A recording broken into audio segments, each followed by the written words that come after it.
¿Qué es la fe? Muchas personas, especialmente dentro del campo escéptico y secularista, hablan del concepto de la fe como si el mismo, por definición, estuviera estrechamente ligado con creer algo sin ningún tipo de evidencia o prueba. Por ejemplo, el biólogo y quizás el exponente del ateísmo más conocido dentro de la cultura popular, Richard Dawkins, declaró infamemente que la fe es el gran pretexto, la gran excusa para evadir la necesidad de pensar y evaluar la evidencia. La fe es una creencia a pesar de, o incluso quizás a pesar de la falta de evidencia.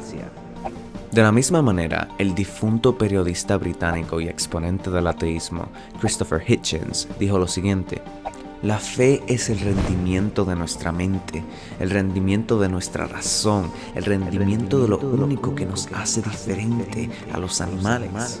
En efecto, Dawkins, Hitchens y otros básicamente afirman que la fe, al menos en el sentido religioso, siempre es ciega. Es decir, que el concepto de la fe no está basado en ningún tipo de fundamento racional o lógico, sino en supersticiones basadas en emociones subjetivas. Pero, ¿realmente este es el caso?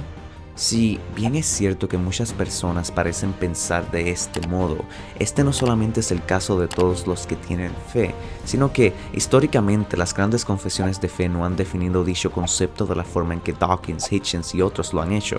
De hecho, el biofísico y teólogo de la Universidad de Oxford, Alistair McGrath, dijo que, como un teólogo profesional, no dudo por un instante en afirmar que la tradición cristiana clásica siempre ha valorado la racionalidad y no ha sostenido que la fe envuelve el abandono de la razón o el creer a pesar de la evidencia.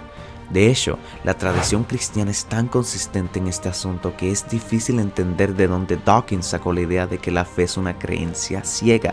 Incluso una lectura superficial del trabajo de los mayores filósofos cristianos, tales como Richard Swinburne, de la Universidad de Oxford, Nicholas Wollerstorff, de la Universidad de Yale, y Alvin Plantinga, de la Universidad de Notre Dame, o incluso escritores populares como C.S. Lewis, revelaría su pasión comprometida con la pregunta de cómo uno puede hacer afirmaciones garantizadas, evidenciadas o coherentes acerca de Dios.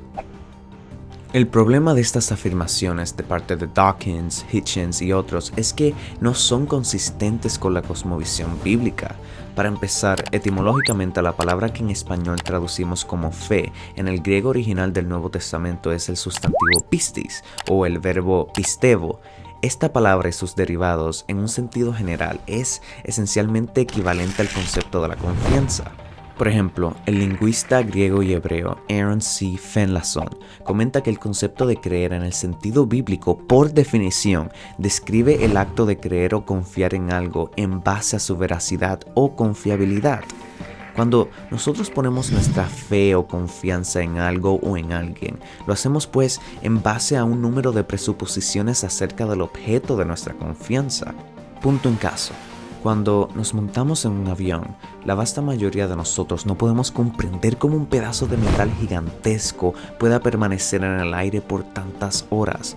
Incluso nos puede dar un miedo increíble, pero aún así nos montamos en el avión porque sabemos que funcionan y que hay muy pocas probabilidades de que fallen, porque sabemos que existen regulaciones comprensivas que los aviones tienen que pasar antes de que despeguen, porque sabemos que las agencias de vuelo tienen estándares altos y comprensivos antes de dejar a alguien pilotear un avión, etc.